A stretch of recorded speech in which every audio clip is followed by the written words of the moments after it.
Good morning, everyone.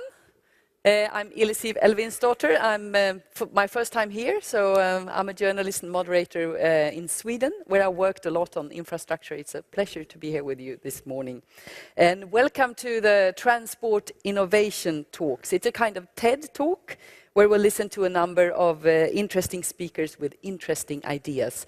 And if you need interpretation, you see the channels over there and up on the screen, so you can tune in and get translation in 4 different languages.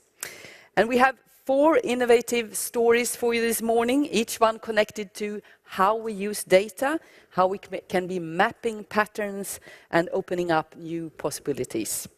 Will the future city be seeing and anticipating your needs? Will you enter a new city anywhere in the world and use an app to connect you with the kind of transport that you want? Can your parking system be intelligent, showing you the nearest available spot? Or will you in the future use some kind of private transport system to take you where you want to go? Each one of our speakers will hold a 15-minute presentation, and at the end of the session we'll have about 20 minutes where we will open up to questions from you in the audience.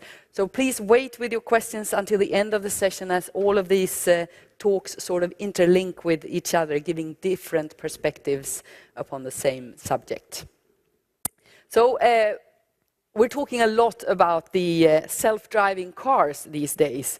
But what if the future is not about the autonomous car, but about the autonomous city? If all the data we create on different levels every day were put together, we'd get a city that is kind of like a symbiotic being. Please welcome Carlo Ratti, who is director at MIT Sensible City Laboratory.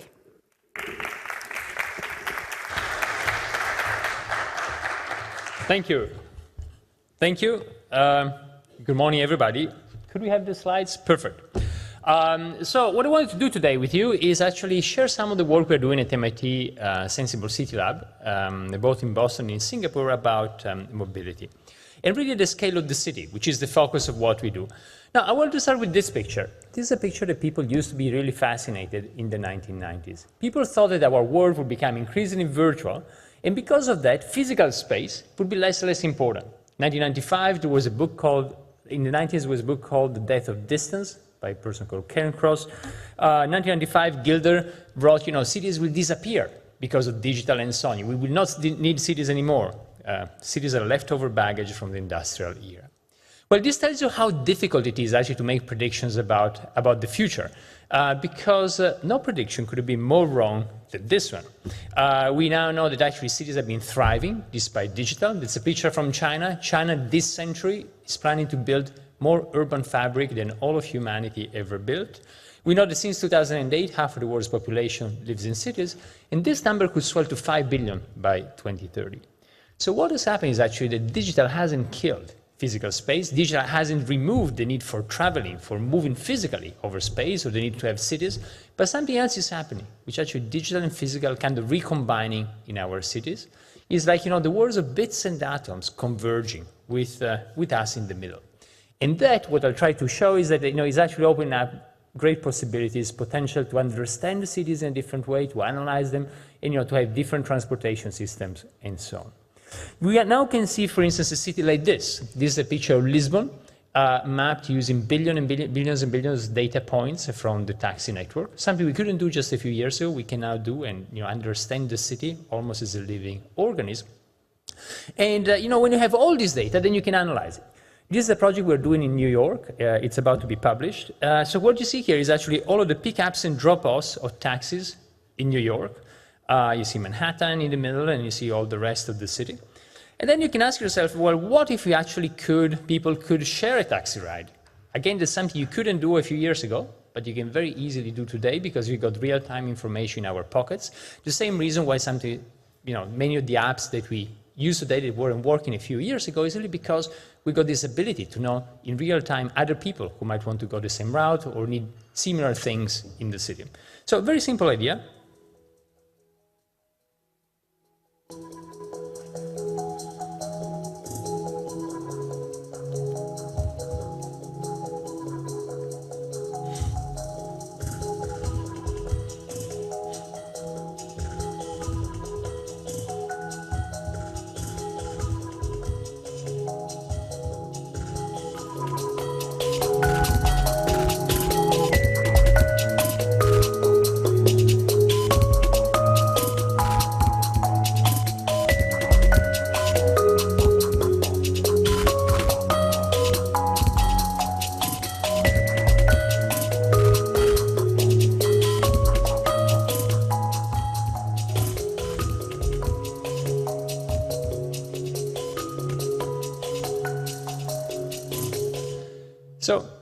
So that's, just the idea. The question is, we're interested in research. So this is not about implementing this in New York. Different people, startups are looking at this.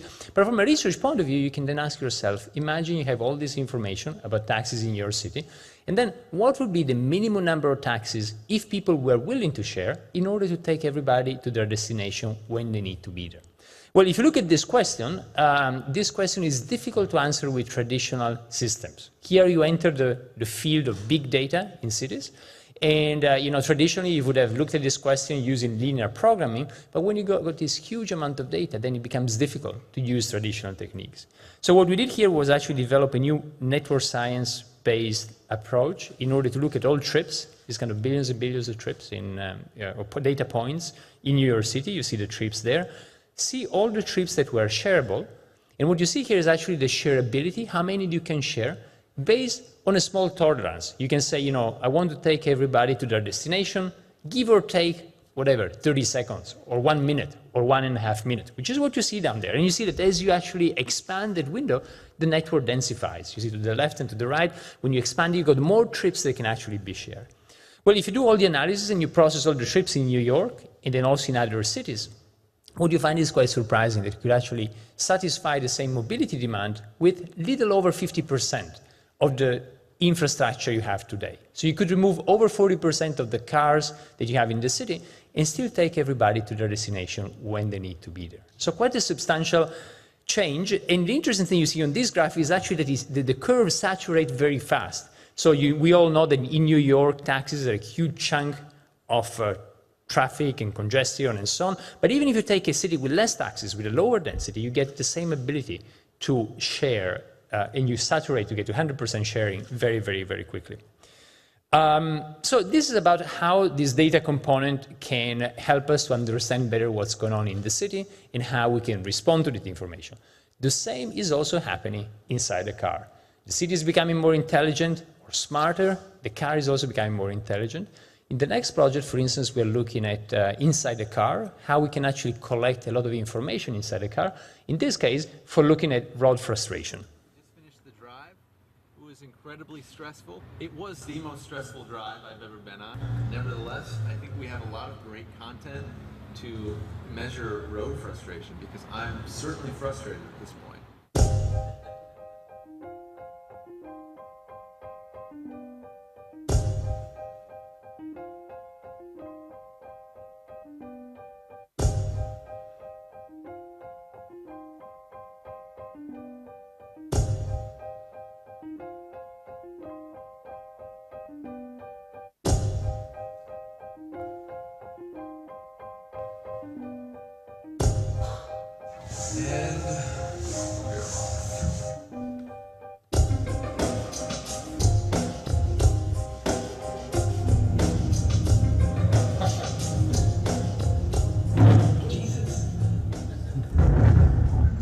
This wasn't planned.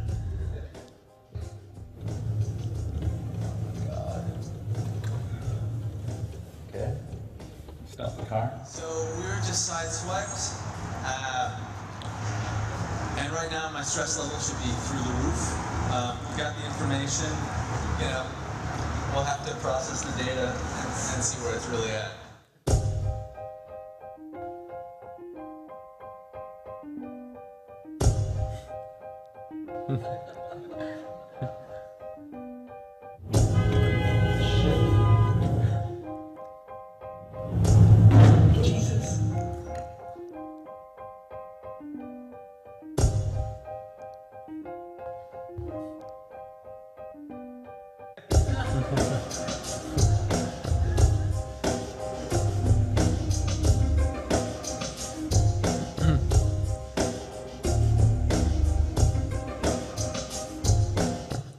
So the city is becoming more and more intelligent. We collect a lot of information in the city. The car is becoming more and more intelligent, knows a lot of things about ourselves, about the frustration, about what is around itself. Out of the intersection of these two things, something extraordinary is happening, which is what was mentioned before, which is self-driving cars.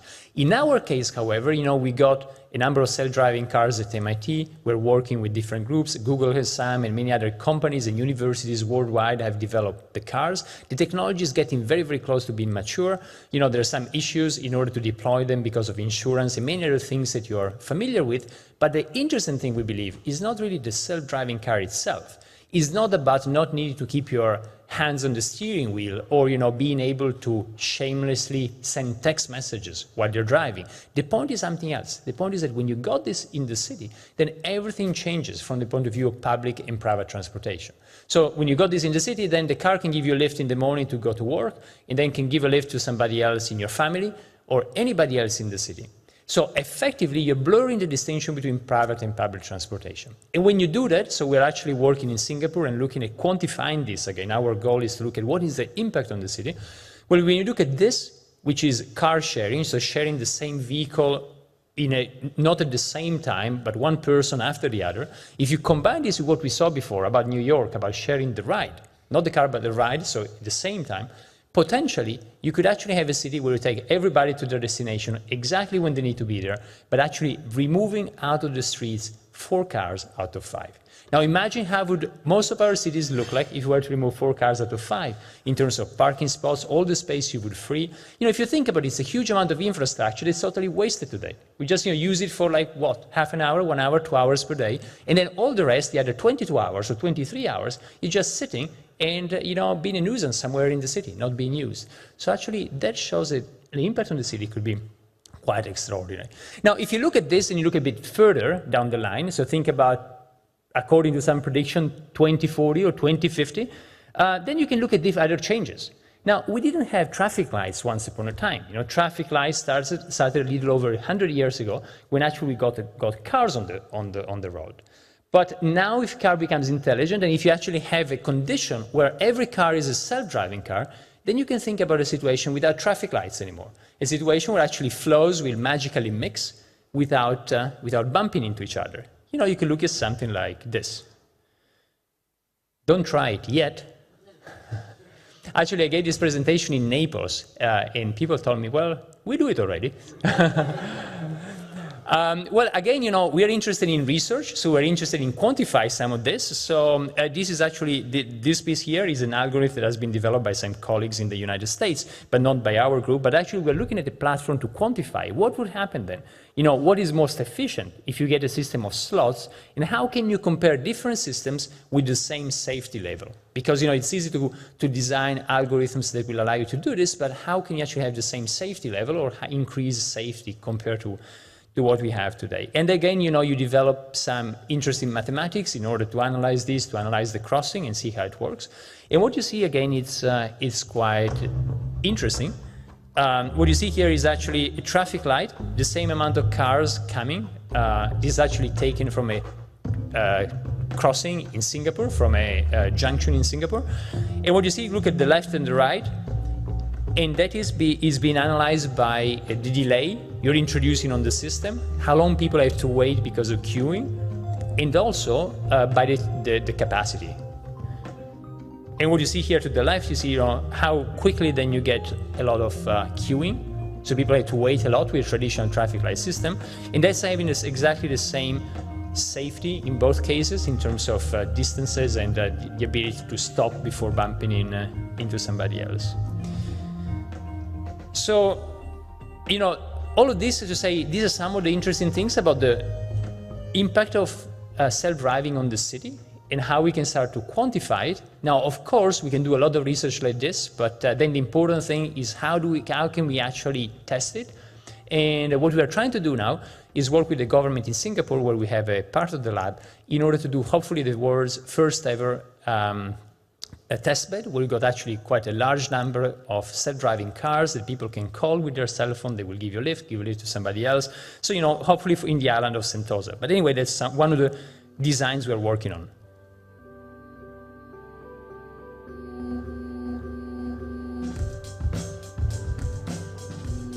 Sentosa is a small island next to Singapore. As you probably know, it's just an ideal testbed in order to try out a fleet of new self-driving cars.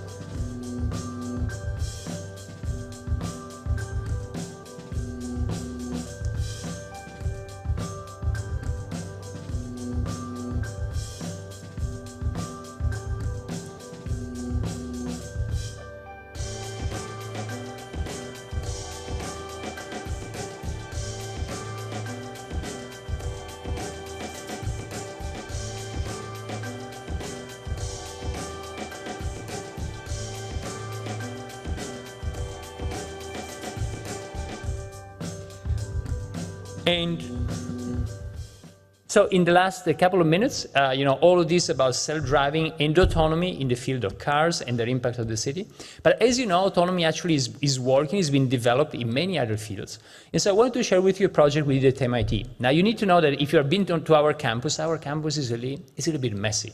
Our campus, there's plenty of buildings. Every building has a different name, a different number. A lot of people get lost on the campus. So we actually decided to do a project based on autonomy in order to help them, and also in particular, in order to help the poor Harvard students.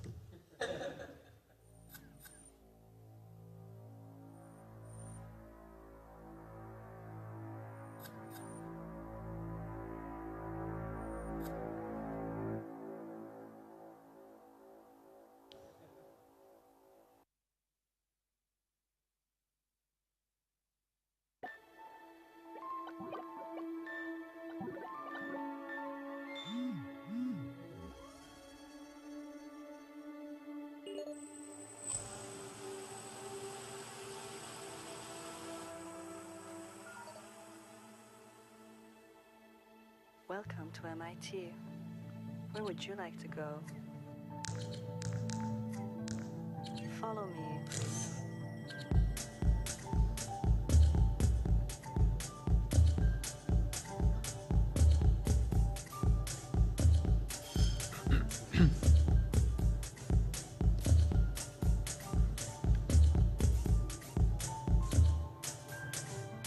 The Computer Science and Artificial Intelligence Lab is the largest research lab at MIT. And one of To your the world's right, most important the Media centers of Lab. information To your technology left, research. the Data Center. Follow me, please.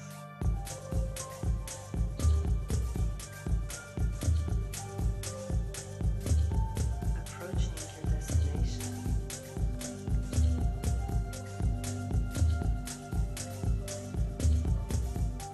You have arrived. Welcome to Sensible City Lab.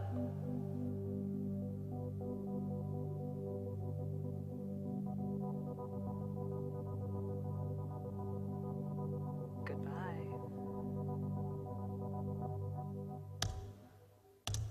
Thank you.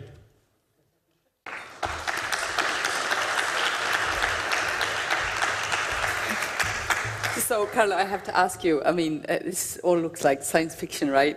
And you've been named one of the 50 most influential designers in America. And when I looked you up on Wikipedia, you're also called engineer, inventor, educator, and activist.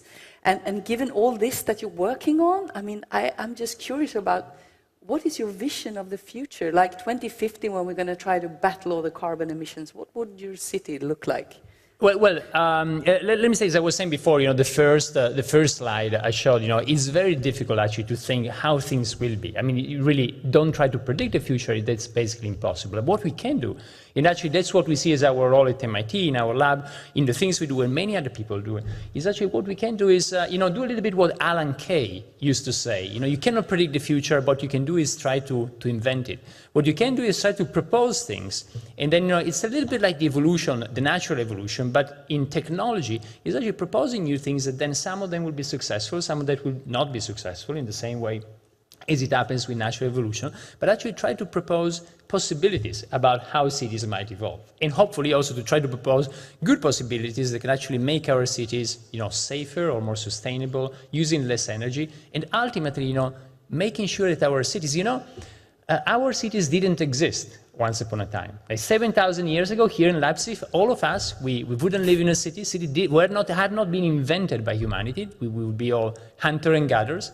And then this beautiful invention of humanity starts. And starts over thousands of years, becomes one of the greatest production that we've done together, always with the same goal. The goal is really to be together, to travel, to meet each other, and to make sure that the total is more than the sum of the individual parts. Well, we have an exciting future No, ahead. you're not convinced? Yes, I am. I think we have an exciting future ahead. And there will be more questions for you later. So right, thank you so much, Carlo Ratti. Thanks a lot. Thank you.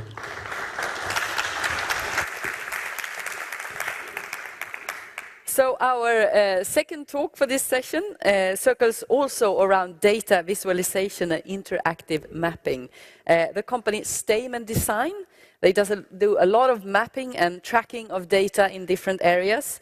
Data that's also used to create works of art sometimes. And during their work in San Francisco and Silicon Valley, they shone a light upon a whole transport system that are almost like hidden beneath the public one. And this sparked a huge debate around the public transportation system and also around social equality. Please welcome Erik Rodenbeck, who's founder and CEO at Stamen Design.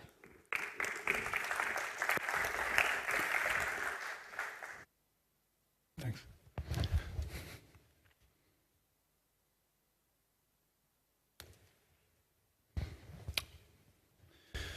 Okay, good morning. Thank you for coming so early. I want to talk briefly about making the invisible visible. I have two projects that I think are relevant to this audience that I want to go into some depth on.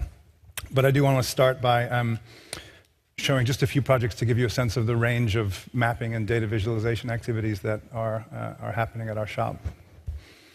We're doing things like visualizing the growing sharing economy of Airbnb.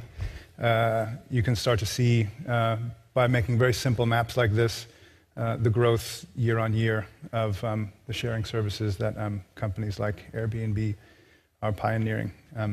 This is what Airbnb looked like last year. We're having to go back and refactor all of the colors because things are getting too bright. There's just too much going on. This is a continuing theme.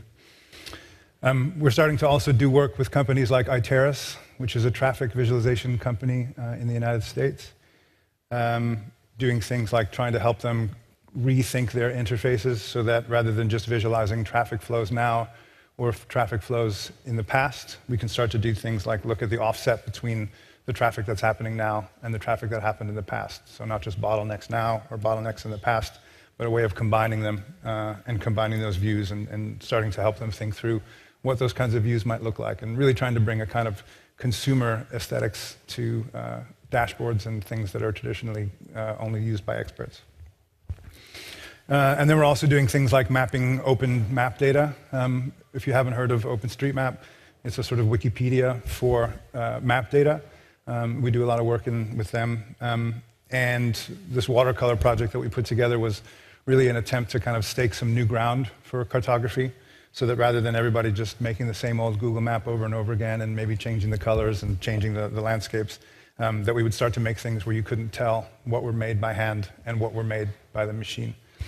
Try and stake out a claim for map making that's partially about function, but also about enjoyment and form. This is Venice, I believe, and that is St. Peter's. So this work is being done by 12 people. We do about 40 projects a year, and you can find out more about that work at stamen.com.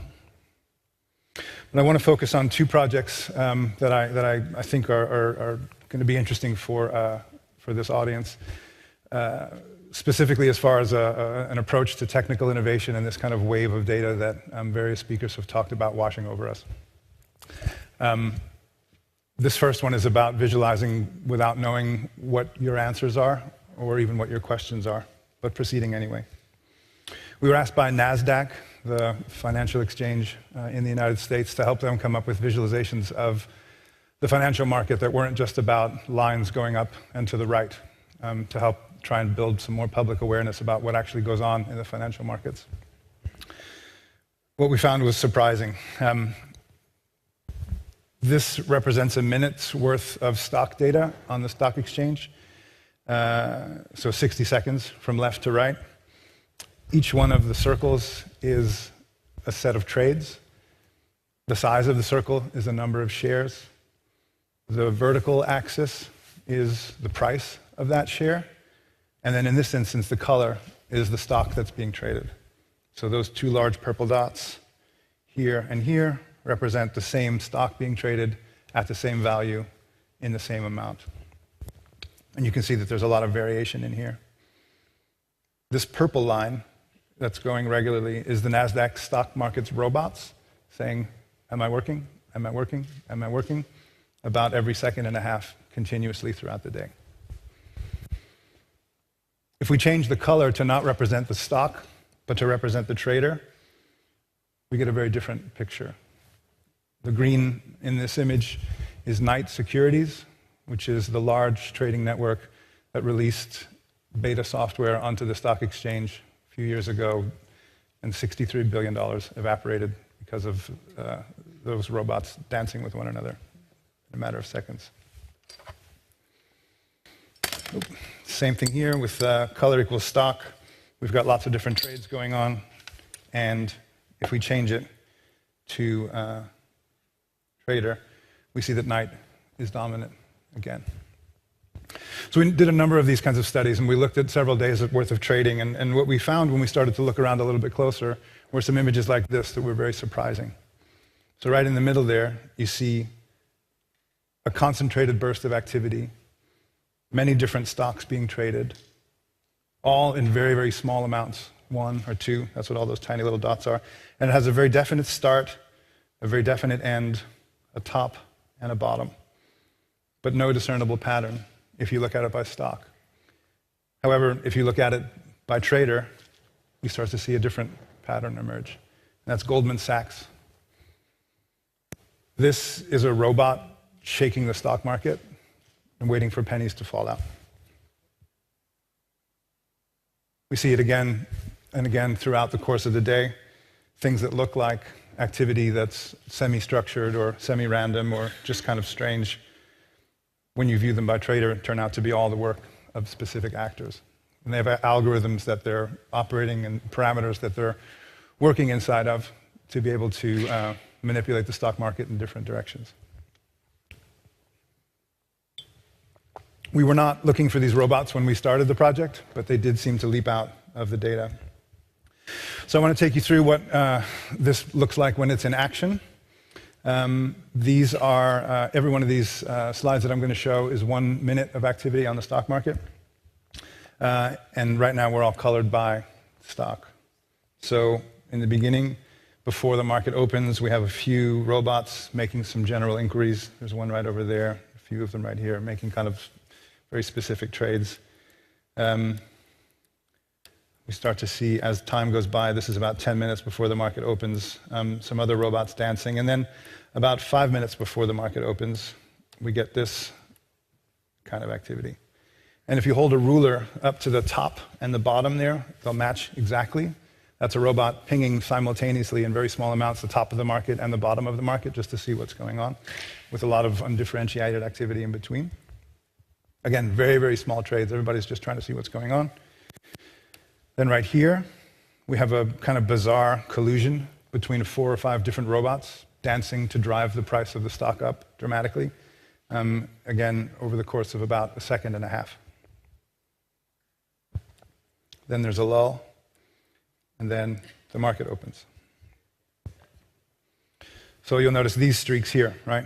This is the same actor. These are all the trades that everybody's been getting ready to make. That's Apple, which does a strange kind of fork in the middle. If you notice that, they're going up and down at the same time. That's Google, a large trade here, small trades, and then a kind of forking trades. Again, these are the robots going, where's the value, where's the value, where's the value? And all of this is happening over the course of just a few milliseconds. After about 30 seconds, the market calms down again. And within a minute, we start to see the kind of regular trades that are the basis of the majority of what's going on in the stock market. Now, I'm showing this to you not because I think that you're super interested in the stock market per se, but because I want to sort of illustrate an approach to visualizing data, an approach to approaching a large data set that we didn't know much about, and give you a sense of the kind of process by which you can generate meaning and start to generate understanding about this work. Oh, sorry, about the data, I should say. I think there's a tendency in a lot of the work that people are doing when they think about analyzing data, especially big data or big transit data, to think about these things as answer-making interfaces, first and foremost. You have a question, you interrogate the data, you look for an answer. I think there's a really large value to be generated in the idea of thinking about these as question-making interfaces, not just about saying, I have a question, here's the data, go analyze it, tell me what the answer is, but to go into it in an exploratory way, especially since this is all new, and think about generating very specific kinds of questions. Visualize the data, lets you see, well, wait, what's that? And then once you see that, then you can have a dialogue with the data, then you can ask an expert, then you have a whole bunch of other choices available to you. But it's not just about using it for analysis, but also about using it as discovery. And the hope with this kind of approach is not only that you generate new insights from your data, but that you generate new kinds of insights that you hadn't perhaps considered before. Our contention is that this way of working is one way to keep ahead of the really rapidly changing technology and the just tremendous new data flows that are coming. I've heard yesterday that people are saying that there's 1,000 times as much data now than there was 5 years ago. There's no way to anticipate exactly what that's going to be and to build tools that can proactively analyze that kind of data. The approach to that has to be about exploration and discovery and not just about analysis. And this way of working lets you act and find value without knowing all the answers ahead of time, and also perhaps without even knowing what the questions are. Lets you take steps towards resolution without knowing what the final stage is. So on the absolute other end of this spectrum of the work that we've been doing with visualization of large data sets is some work we did around a public transit, or rather I should say a private transit network that sprung up in Silicon Valley and San Francisco. That's called the Google Bus Network, or that's the sort of shorthand for it. The situation is that we have a very dense urban network in San Francisco, and we have a very powerful draw of tech jobs in Silicon Valley. And housing is short. A lot of times what's happening is that people are now, rather than driving to work in Silicon Valley and living in San Francisco, the companies are providing these private bus networks for them. And it's a really touchy subject and a kind of controversial thing that's happening in San Francisco and Silicon Valley. There's a lot of issues. What the net effect of one of these buses showing up in your neighborhood is not only easy transport back and forth to Silicon Valley, but also the rents go up dramatically. And this gets on a lot of people's nerves. At the same time, it also takes large numbers of commuters off the roads because it packs them all into a single bus, right? So there's kind of no easy answers here. And in a place where there's no easy answers, strange and weird things happen to fill those gaps. There's a lot of protests going on. It's not so much that there's a lot of them, but the ones that are there are kind of a flashpoint for the kind of simmering discussions that are happening. And the strange thing about this is that there wasn't a kind of public or publicly available map or representation of what all this activity was, even though it was very clear, for example, from these lines of people on the sidewalk, that there was something fundamentally different going on. You get these lines of people on the sidewalk, it's not really clear why they're there. Suddenly this giant bus comes and picks them up and whooshes them away. So we decided to think about this as a project that we wanted to undertake. We had a commission from the 01 Biennial in San Jose to take a look at this kind of strange phenomenon where there was no map and the companies that were driving these buses around wouldn't tell anybody, including us, where these buses were, or what routes they were on, or how many people were on them. And yet you had a situation where corporate logos are stenciled on the sidewalks outside these places, and the schedules are clearly posted in the bus windows. So we asked the city for their research and what they knew about the services. We got this back. This is a sort of smokescreen, a kind of banding together of a lot of the tech companies to put up just enough information to satisfy some requests, but not actually provide very much information. It's kind of a binding together, and a kind of, there's 20 here and 6 there, but not a real clear route. What we realized was that we could get a whole lot more information by searching Foursquare. You put in Google Shuttle into Foursquare, and you get a map that looks like that. So this thing that's sort of being officially denied or kind of, pulled into this kind of and I want to be clear here, I'm not some sort of rebel that I'm trying to, smash the system. I'm looking for information. The point here is so that we can have something that we can all talk about and discuss and not have to, set off protests. But this idea that something that is a sort of giant transportation network that was affecting a lot of people's lives, that we couldn't get official answers for, and we turned to the internet for some answers, was really interesting and a kind of key part of the process.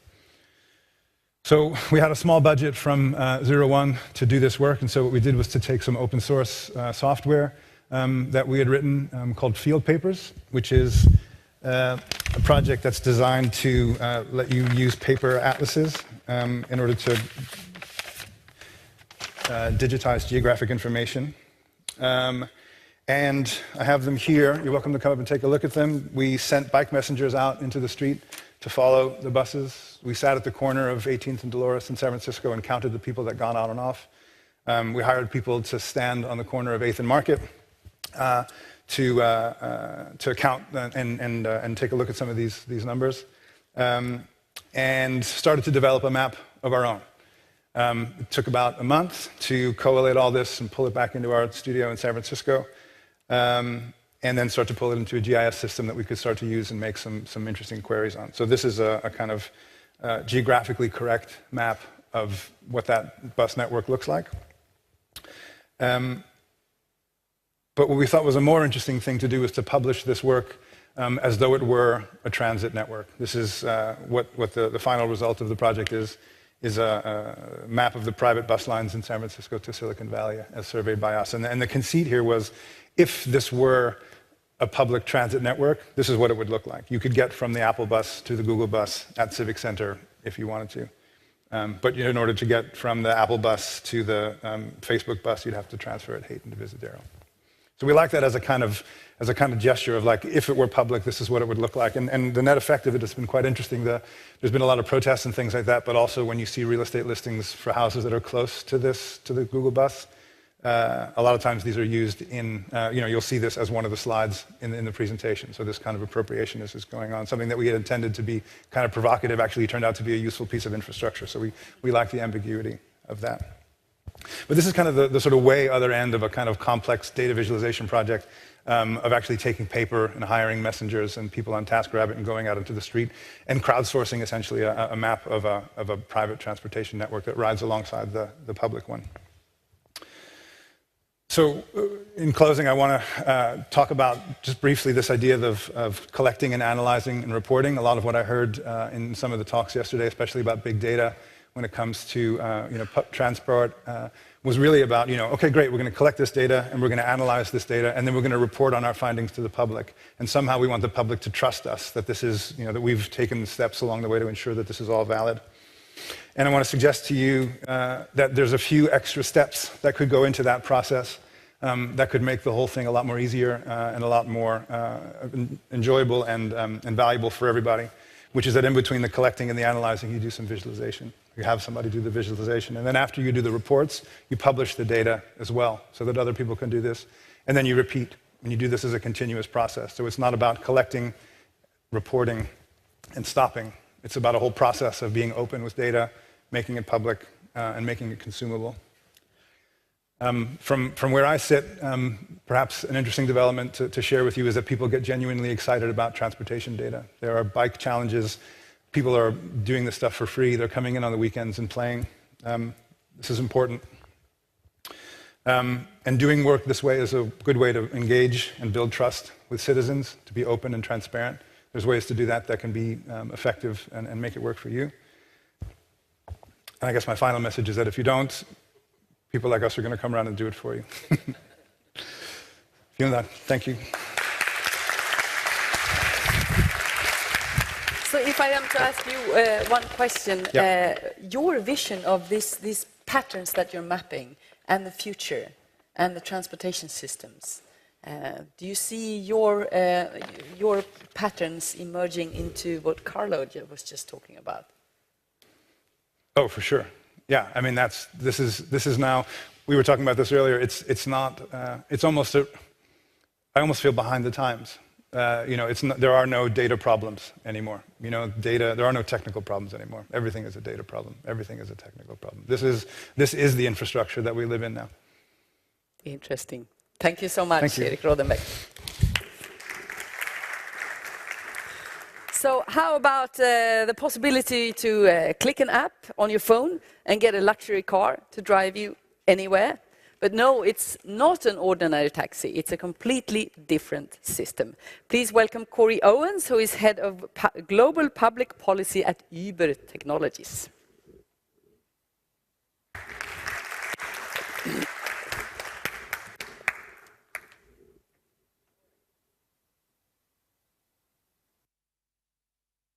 started the morning by describing to you a future that is, I don't know if it's 5 years, 10 years, 20 years out, but this is a future that you can see through the fog of war. And then you've got Eric, who's telling you not about the future necessarily, but using amazing data sets to tell you more about today, right? I'm actually here to talk about something a little bit different, something in between, something that exists today, a problem that has plagued everyone in this room, but one that the solution is dangling there in front of us, and we need only seize it. So I'm originally from Kansas City, Missouri, and actually that's a lie. I'm from a little town that you had never heard of, but I'm from basically the middle of nowhere in the middle of the country. I then moved to Washington, D.C., which tries very hard to be a big city, but is secretly just kind of like a medium-sized burg. But my partner lives in Istanbul, and so I spent a lot of time there, which is kind of by definition the big city. It is the megapolis of a couple of continents. The one thing that these three cities all have in common is that it is weirdly difficult to get from my house to my friend's house, or from the bar to the next bar, or, God willing, the bar to home eventually. It's incredibly difficult. And this is a really weird problem, because this is a problem that has existed for something approaching 300 years, since the first taxi service emerged in France. How is it possible that it's taken us 300 years to figure out how to safely and quickly get my drunk self home from the bar to my bed? That feels like a surmountable problem, but it's proven to be a very difficult one. So every major city has some kind of public transit system.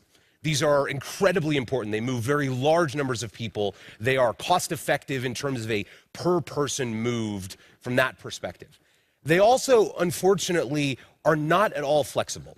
So no matter the public transportation system, you're inevitably going to have a last mile problem. So in Washington, D.C., I live fairly near the metro, but it's still a 20-minute walk. So we still have this problem of flexibility, and the capital expenditures are massive. They are very difficult to overstate. Then you have private transportation.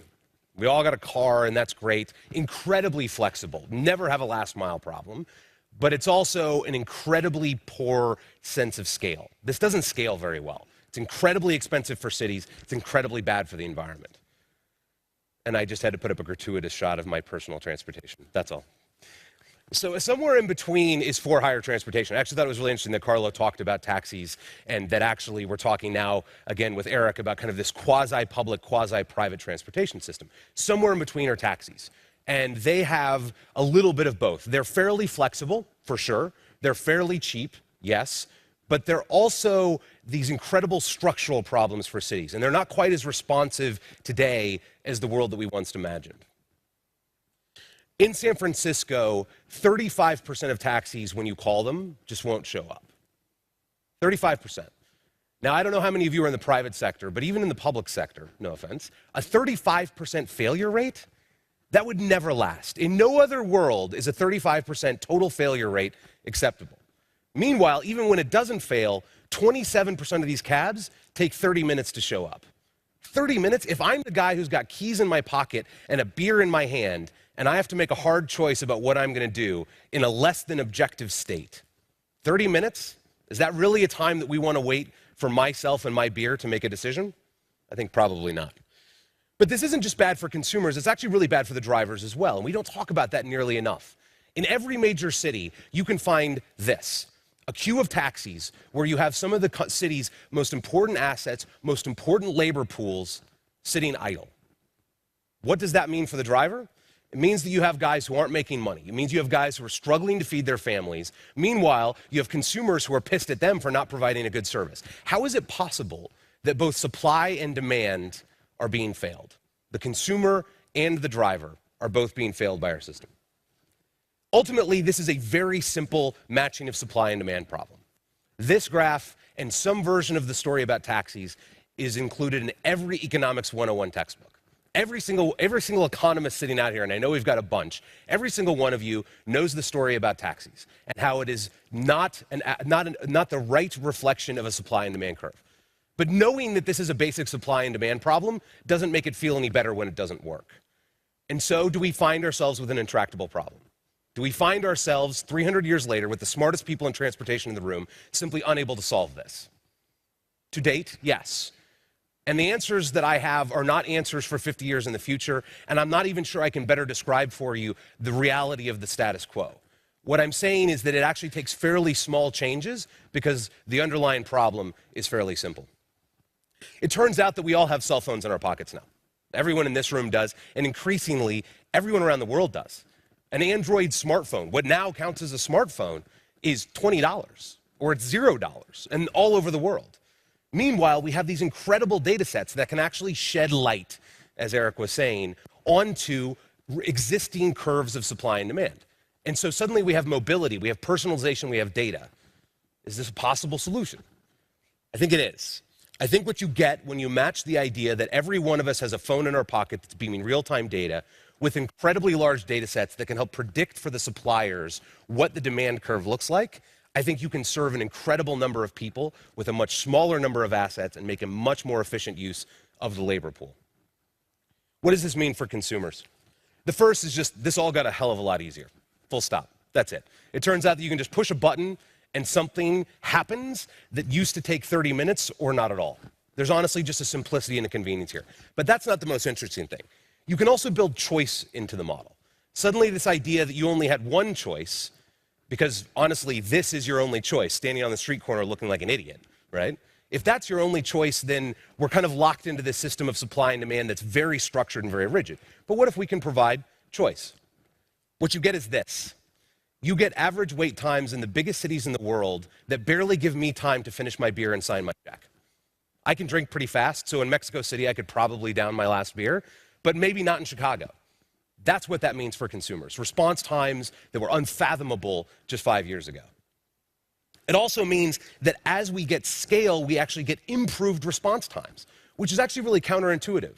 Our gracious host is from Stockholm, which deregulated the for-hire transportation market some decades ago now. And what you had was a glut of supply on the market, and it resulted in horrible service levels. Really counterintuitive. But it's only because we weren't able to match that increased pool of supply with an increased pool of demand. You also get transparency. This is fairly simple, but it's a real problem for transportation administrators in cities around the world. How do we ensure that customers have actual visibility into what they're paying for and what they're getting? GPS is a miracle worker in this regard.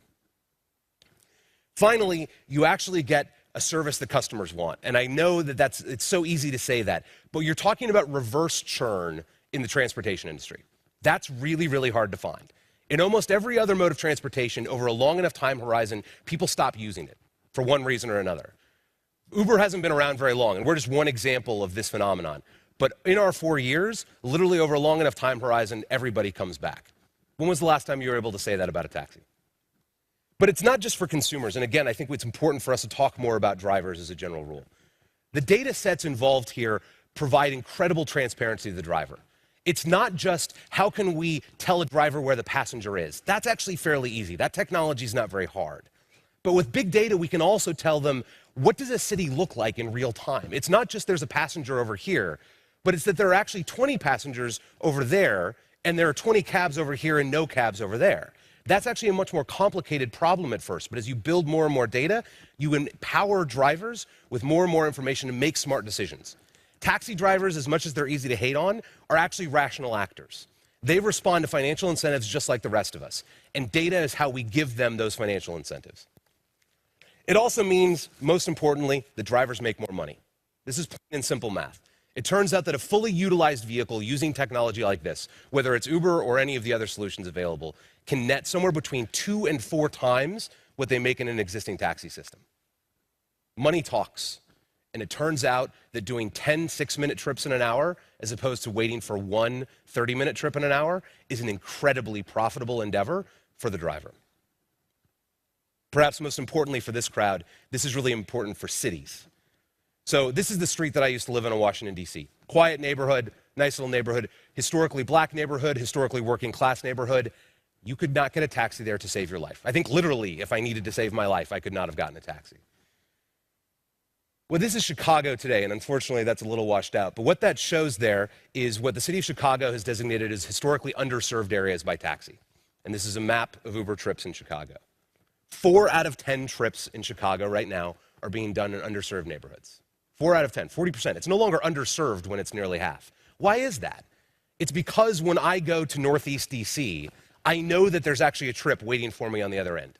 Whereas if you're a taxi driver and there is this fog of war, there is an opaqueness to the world around you, why would you ever risk the gas? Why would you ever risk the time to drive to these neighborhoods? Transparency is incredibly good for drivers as a profit matter, but it's incredibly good for cities that have trouble serving these neighborhoods. Being a taxi driver is also historically a very dangerous business to be in. It's one of the most dangerous professions in the United States in terms of violent crime.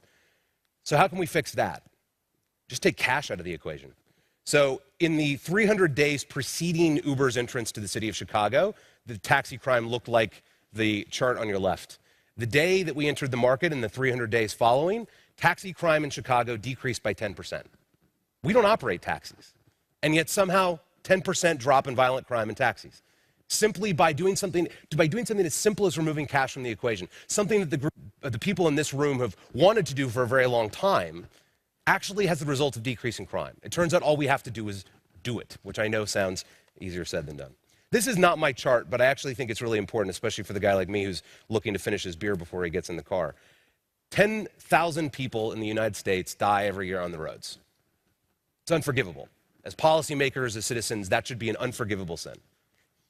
And it turns out, by giving people better choices, they will make smarter choices. In the city of Seattle, DUIs decreased by 10% over the time that Uber's been in the market. 10%. I don't know how many lives that equates to in the city of Seattle, but if it's even one, I think cities, that's an improvement. If we can take people like me who want to finish their beer off the road and get them home safely, that's a win for the driver, it's a win for the consumer, but it's certainly a win for a city as well. So we talked a little bit earlier with both Carlo and Eric about kind of the traffic patterns in cities. A recent estimate says that up to 40%, and I think Carlo talked about this in terms of what self-driving cars might do for us someday in the future. But today, up to 40% of traffic in major urban areas is circling looking for parking. 40%. And I think we'll talk a little bit more about how we can improve that incrementally in the coming years. But what if we could just make it so if I wanted to get to work from home, or if I wanted to get from the bar to home, how do I do that without having to look for parking? We can decrease traffic even if we take 10% of people who might circle looking for parking and put them in the cars that are already existing assets. The labor pool is already there. The assets are already there. If we can maximize the utility of those assets, how much traffic can we pull off the road? Even if it's incremental change, it makes a massive difference for cities.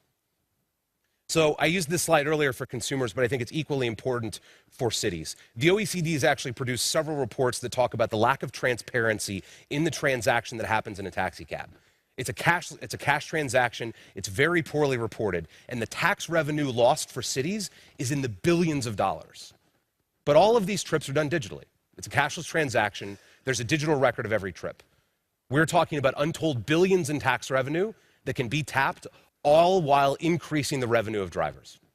Have your cake, and you can eat it too. So this is one of my favorite charts, and it just basically says the world is getting a whole lot smaller.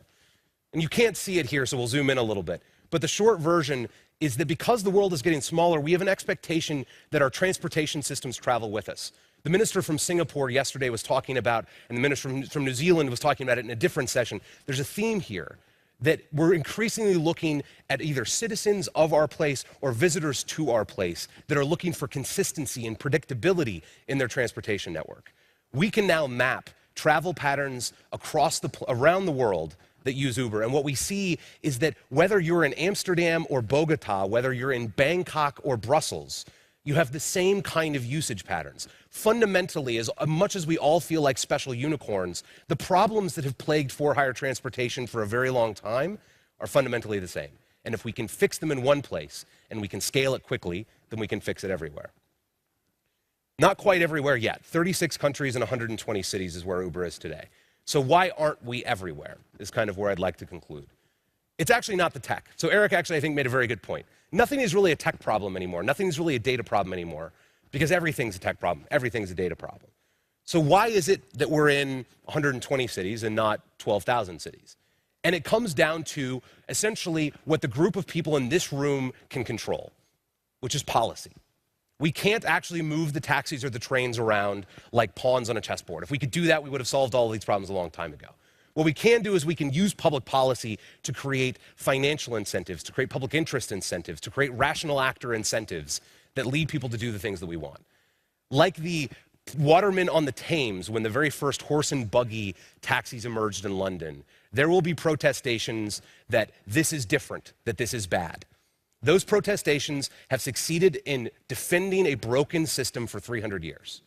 And so what it takes is the courage of our convictions. The people in this room understand that our system is broken, and they understand that we can do something better. The political will to actually do it is much harder. And it will be a long slog through the mud, and compromises will be made. But I think when we come back to it, for entirely too long, policy in for-hire transportation has not been made with consumers or drivers in mind. It's been made with everybody else in mind. And I think it's long past time that we started making for-hire policy with consumers and drivers, the actual producers and the consumers in mind. Thank you guys very much.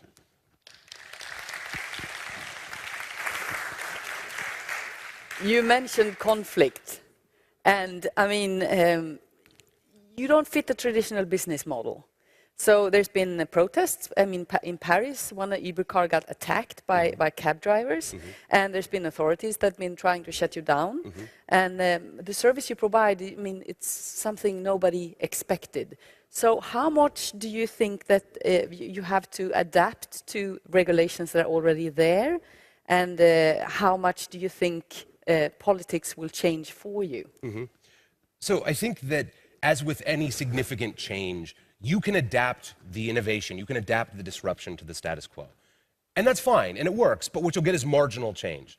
And I think that we've been in a situation where for-hire transportation has been changing marginally for 300 years. And I frankly think that those marginal changes haven't even kept pace with the world around it. And so that's not to say that the business model can't or won't change, only that we're looking at such monumental gains for the consumer and for the producer that I think we have to make big changes. And if that means there is resistance from the watermen on the Thames, then those are conversations that we should have because they're long overdue. Okay. Thank you, Corey Owens. Thank you very much. So we've been talking a lot about the city, we've been talking a lot about the cars, and now it's time to talk about the parking system. What if that would be intelligent too, showing you the nearest available spot when you need it? Please welcome Richard Harris, who is Solution Director at the International Transportation and Government section of Xerox.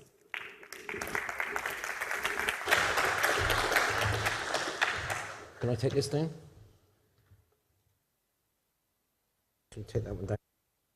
Here, yeah. But I'm speaking at these mics.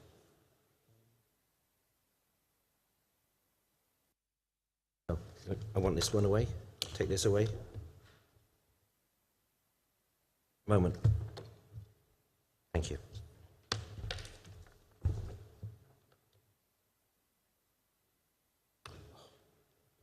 Okay, we'll do it this way. Morning, everybody. My name is Richard Harris from Xerox. As you probably all know, Xerox is a company that does imaging and data. That's what Xerox has always done, and that's what we will continue to do. I'm here to talk about transportation. So, what you may not know is what we do in intelligent transport systems. We're members of many of the leading organizations which are thought leaders in ITS. So IRTICO, ITS America, many of the national ITS associations. We're members of PIARC, the World Road Federation. We're involved in the Michelin Bibendum Challenge, which many of you will know.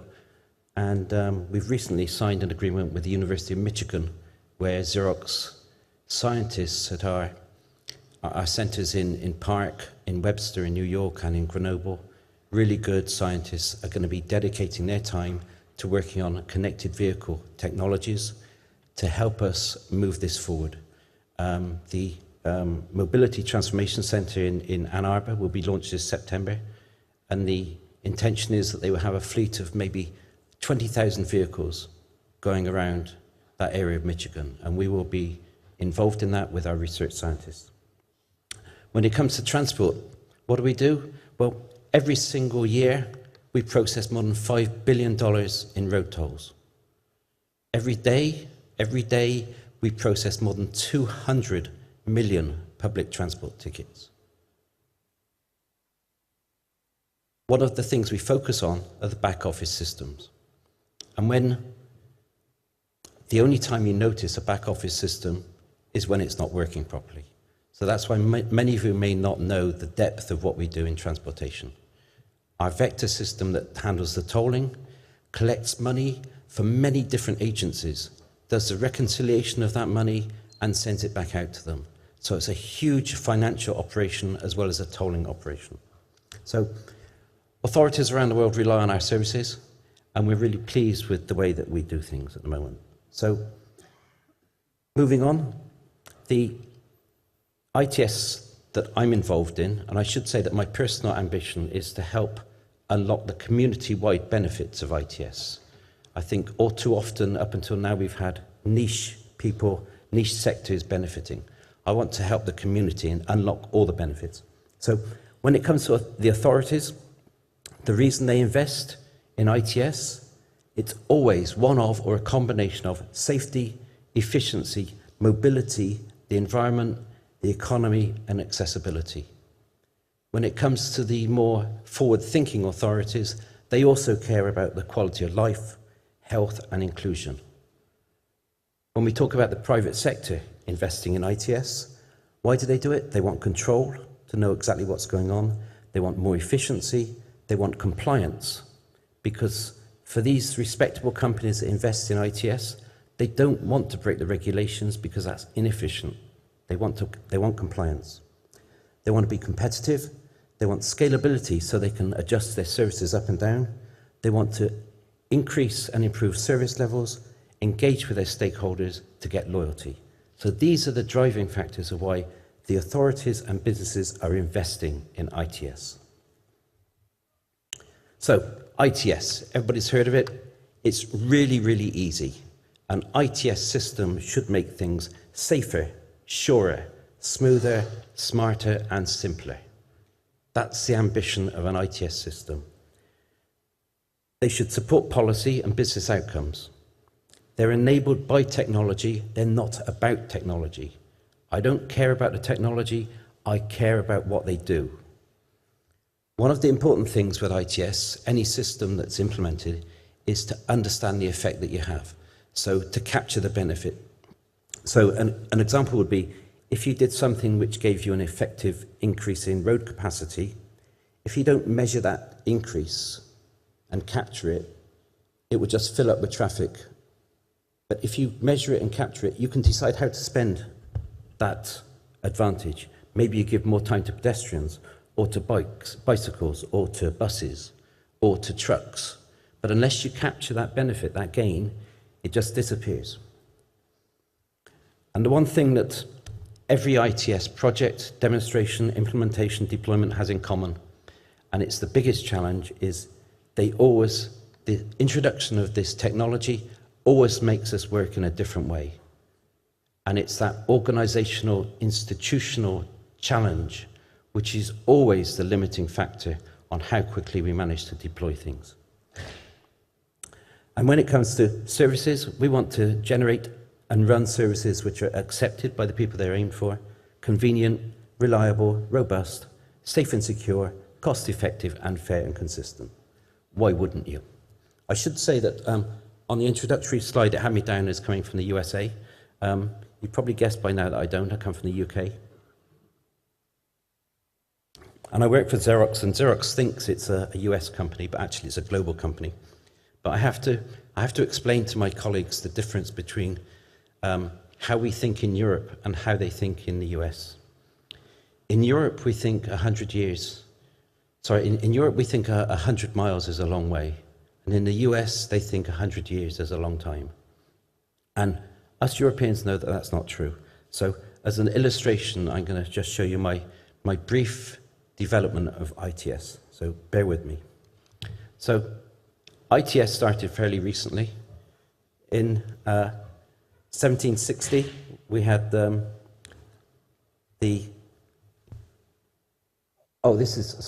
a bit missing. From 1100 BC, we had the Chinese south-facing chariot. So differential odometer on the wheels. As the chariot went round the corners, the little guy on the top continued to point to his destination. the first example of in-car navigation. In 1760, an Englishman called John Harrison created this watch, which you can see in the Greenwich Museum in London. And for the very first time, we could move across the sea or across the land with a watch that didn't use a pendulum motion, so it kept time. So we solved the longitude problem. So for the first time, we knew exactly where we were on the Earth's surface. 1844, Samuel Morse. Anybody know what he did? Invented the telegraph, and hence the Morse code.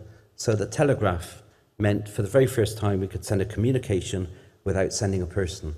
So a huge change. Otis, anybody know what Otis did? The elevator. Yeah, Otis invented the traffic jam. If it wasn't for him, we wouldn't have these high-rise central business districts with thousands and thousands of people crowded into a small space, creating the traffic jam. So I blame Otis for everything. William Phelps Eno. Everybody heard of him? When he was 9, he went to the opera in New York with his mother. They were in a traffic jam, which involved just 12 carriages, horses and carriages. But they got into traffic jam, and even though there were only 12 carriages, it took more than 2 hours to untangle them and for all the carriages to go on their own way. Smart kid. He thought about this, and he invented the concept of traffic management. So platoons of vehicles taking their turn. So after he'd made his fortune in real estate, he went back to his true love, which was transportation, and he developed many of the systems that we've got today. So he wrote the rules of driving. He set up the traffic management system in New York and Paris and elsewhere. Brilliant. 1912, huge heat wave in America. 1,200 horses died in a fortnight. Imagine that. Absolutely awful. That single event meant that from that moment on, the horse was in the descendancy and the automobile was in the ascendancy in America. So it changed people's thinking. Then the next one is my friend Job Kleinhout. There he is. Looks like a mad Dutch professor, because that's what he was. In 1973, for the very first time on a motorway in the Netherlands, we demonstrated automatic incident detection. So we had a fleet of vehicles that stopped on the motorway. When they stopped, we were alerted in a control center. The first time it had been done, automatic incident detection. The beginnings really of the new age of ITS. And then in 1983, anybody remember? Anybody else old enough to remember the Soviet shooting? Yes, you do, thank you. The Soviet shooting down a Korean airliner over the Sea of Japan. Navigation error. 269 people killed. The consequence of that one act was that the president at the time, Ronald Reagan, made GPS available for civilian applications. And that changed everything, because it meant, for the first time since 1100 BC with the Chinese chariot, we had a really effective way of knowing exactly where we were on the Earth's surface. So that is why this is important. It's these events which change the way that we work and operate. This is fairly quick and simple. People travel in the way that they're comfortable with. We all travel in the way that we're used to. We have our set areas we want to travel, the ways we go there, where we park. This is an example from London. This is London Underground. So if, for instance, you're at this station, which is the Embankment, and you want to go to Covent Garden, you can see that you have some choices. You can go up the Northern Line and change at Leicester Square. You could go up this one and change at Piccadilly. It's a network, so you have choices of how you make this journey. Simple, yeah. Everybody's familiar with this. There is a different way. Step outside of the station and walk. And you can walk in 7 minutes from the Embankment to Covent Garden. But unless you know that, you will never learn it, because you actually walk almost as far in the tunnels, changing lines in the underground. But once people know it, once you show them a way of doing something, they think, I can do that. And that's one of the things that we've done with this parking system that we're going to talk about. So Los Angeles face the same problems of all major cities. We've already heard circling traffic, looking for spaces. So we're talking on-street parking here, not off-street, on-street parking. People driving around looking for spaces in their favourite place. Now, the objective of what we did in Los Angeles was not to increase revenue. It was to reduce the amount of circling traffic, causing pollution, congestion, and wasting time. So what do? Simple. We installed sensors at over 6,000 parking meters. We developed a management tool called Merge, which can take all of the data, so maintenance, occupancy, the money, everything that you can possibly conceive of, collect all that data, manage it, and show it to the authorities on a dashboard which is simple for them to understand and simple for them to operate. And the real trick is that there are two sides of this story. One is being able to change the prices on on-street parking and change them automatically. Normally when an authority introduces on-street parking, they put the meters in and the prices are fixed because it's too difficult to change them. And when they do change them, they change them completely. The system in Los Angeles uses the data that we manage and we extract intelligence from in order to achieve the policy objectives. And the policy objectives, you remember, are to reduce circling traffic. And the way you do that is for on-street parking, you try to get occupancy in the region of 85% full. So that means there are always spaces available. And you can influence people's behavior by changing the prices. And it's not just changing the price as a punishment. When you change the price and you tell them about some cheaper available parking nearby, what are you doing? You're informing them and educating them of an option. And when they choose that, they think maybe this area is not so bad, and it's quicker for me to park, and I save some money. So it works for the consumer because they get better information. We provide the data to app developers, so they get the data on their smartphones, they get the data on their navigation system, they get the data on the websites, they get it in different ways. So even though we only increased prices at 27% of the spaces and decreased prices at 60%, the revenue went up 2%. So it wasn't the objective, but even though we lowered some and raised a few others, the revenue actually went up. The circling traffic reduced by 10%. Now, this is not like the earlier presentation with the stock market where you could see all these fluctuations. This is a gradual process where currently, I'll check with my colleague, but currently I think the pricing is only changed maybe once a month. Yeah. As people become more familiar with the system, you can make it more dynamic. But it's a question of educating people. So the dynamic pricing has influenced driver behavior. It's helped spread them to different spaces. It's increased revenue. It's created a better service for people. It's raised the political agenda. It's raised parking to a new high level on the political agenda. And most importantly, it gives the authorities a flexible policy tool. So if there are areas where they want to discourage people from parking because of a parade or some roadworks or some maintenance, they can do that. And they can create buffer zone by changing the pricing. So I think it's a fantastic system. It was developed in-house by our research scientists, and we're really pleased with it, and we think that it has huge potential. So a couple of illustrations. Block face, so you can see where the parking spaces are. A complete picture, so this is managing different types of data.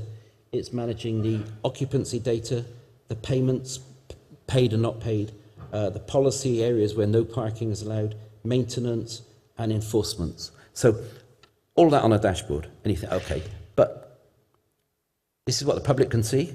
Where are the spaces? What are the prices? What's my criteria? How does it work for me? And what does the authority want to see? He wants to see the cash.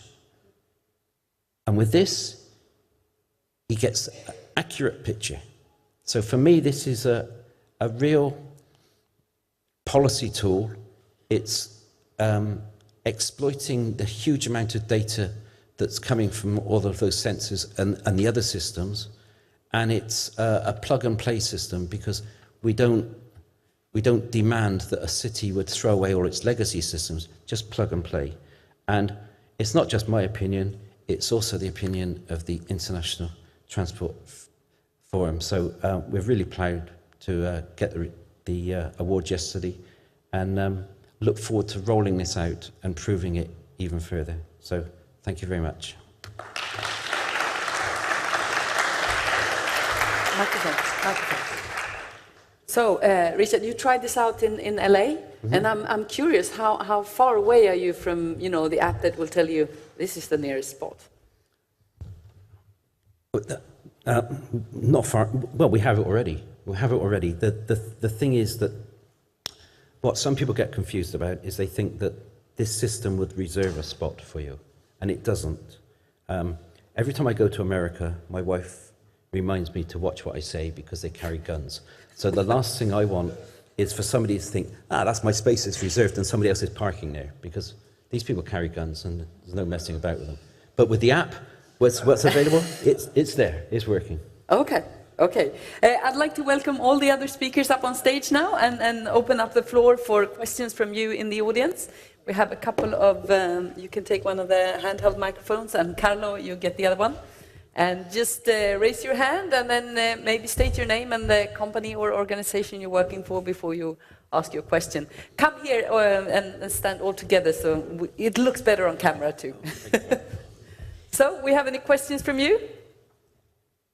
It must be something. It's a really interesting, guys. Yes, you in the back. Hold on, we'll get you a microphone. My name's Clay Lucas. I'm a journalist from an Australian newspaper called The Age. My question's for Corey. In my town, about 30 drivers who are using Uber were recently issued with $1,700 penalties for using your service. I wanted to know, in how many cities where you've tried to establish a base has that happened? Is Australia rare for trying to stop Uber getting established? Sorry. There we go. So what happened in Australia is actually pretty par for the course. So it's not uncommon for some combination of a local regulator or the incumbent for-hire industry to resist passionately, sometimes as in Paris and Milan with violence, other times as in Brussels or I think Sydney and Melbourne both, a citation. This is not uncommon, and I think it comes back to a little bit about what we were talking about earlier, where there are ways to improve transportation systems that are incremental and that are less likely to bother anybody. But I think it's our contention that the for-hire transportation regime needs to be bothered, that it's actually long overdue that we tackle very hard problems with big solutions. And as in the case in Australia, sometimes that's going to upset people. But I think if drivers make more money and passengers get where they're going safely and quickly, that's a ticket that I'm willing to pay for. And we have a question there from you, a gentleman on the side. I'm Tom Kern with the Intelligent Transportation Society of America. Great presentations. I think the challenge for all of us is, how do we take these innovations to scale? How do we get them more widespread across our cities and countries? And I wonder, and I open this to any of you, what are the barriers to getting this to the scale that we would love to see, and how do you overcome them? That's an interesting question, is it not? Sure. Well, happy to start. From our point of view, I will tell you what we do at the university, which is basically try to quantify one way to actually promote the deployment is actually to quantify some of these aspects. So this is what some of the research is doing, or developing systems and so on, so that then others can do it. But I think what we're seeing more and more is actually then, in order to implement them, as in the case of Uber, we've been on each other since the beginning, since when it started. That actually goes via startups and people who then risk and try to do it. And so I think perhaps the best way is really to create a rich ecosystem where innovation can happen and be deployed by allowing people just a bunch of kids in a garage to develop their ideas. And I think we're seeing that more and more. There's two encouraging things. The first one is we're seeing that more and more in this field. You know, the field of the conversion of digital and physical is very, very hot for venture capital, for instance, today. But the other thing we're seeing is that just kind of in the past, everybody thought it was very difficult to clone Silicon Valley. Many people tried to clone Silicon Valley or Boston area or some of the innovation hubs. Were very difficult to clone elsewhere. And actually, the French tried, did something called Sophia Antipolis, which is a wonderful place, but but it's not really, it doesn't have those innovation dynamics that we're supposed to develop there. Now, I think over the past 5 years, we've seen something different, that for all the way from the Silicon Roundabout in London to Tel Aviv to Singapore and so on, actually these things are starting to replicate across the globe. So I think it is about really promoting, creating a fertile ground in order to allow people to develop some of these apps. In the end, sometimes it's just a simple app and can make a big impact, as we saw in the case of Uber. Richard? I think we have an irresistible proposition with our merge system and dynamic parking. Cities are running out of money. Parking is one of the main sources of revenue. Managing parking properly can encourage people to visit more retail outlets and help keep businesses operating. The system that we have can also reduce congestion. And I think that generally one of the benefits of ITS systems is that you can make an impact much more quickly than you can with more expensive and lengthy infrastructure projects. So I think that there's a huge potential market for more intelligent parking, not just with our system, but with other systems that inform drivers. So I think that it's an area that has been ignored for far too long. We have intelligent driving, we have intelligent travelers. Now let's have some intelligent stopping. When is the right time to stop, to park, to change mode, or to move to your destination? This makes me a little curious. How has authorities, cities, and so on, how have they reacted to what you're doing? Are they welcoming you with open arms, or what's happening when you're presenting what you're doing? The first time that we did any kind of visualization of crime in Oakland, as soon as we made that information public, the city shut us down. Really? Terms of service attack. I don't think it was a malicious thing. I think it was just, why are you scraping our data? Why are you doing this to us, weird small company in the mission? They were scared of your findings, or what were they scared of? I think it was more the normal bureaucratic response to something weird, which is to say no.